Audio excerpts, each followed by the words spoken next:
President is at the NATO summit in the Netherlands this morning, and he's scheduled momentarily to meet with Ukrainian President Volodymyr Zelensky. We'll bring that to you when we have it.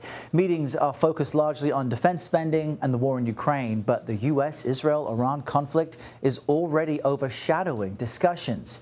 President Trump is refuting new intelligence reports which found U.S. strikes on Iran did not completely destroy its nuclear facilities.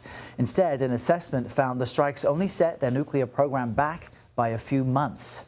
CBS News correspondent Natalie Brand joins us now from the White House with more on this. Natalie, good morning to you. We know the president just spoke about this a short time ago. What exactly does the intelligence show?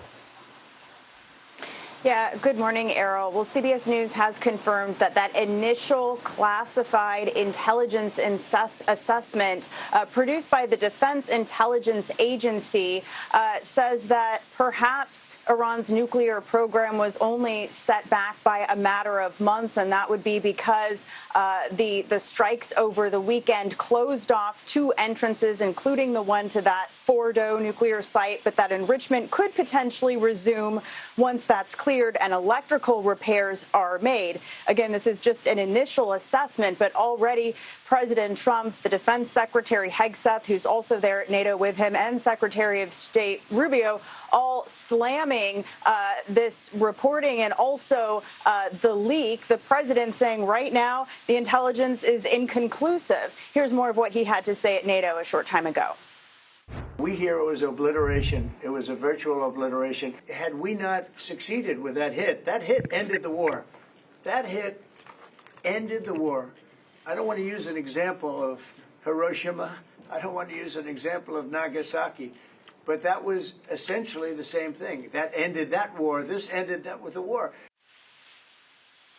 Now, the president was also asked by reporters at NATO what happens if Iran tries to rebuild its nuclear program. And he said, in his view, they've been set back years or decades and that's not a concern. And again, officials do caution that that initial assessment that has been obtained, or contents of it obtained by the media, is just an early assessment, and that the full scope of the picture is still being assembled, Errol. All right, so a little bit of space between what the president is saying and what this early assessment shows. The president's also set to meet with Ukrainian President Volodymyr Zelensky soon. What's expected from that one-on-one? Remember, Errol, that he was supposed to meet with President Zelensky at the G7 in Canada, but then he left early.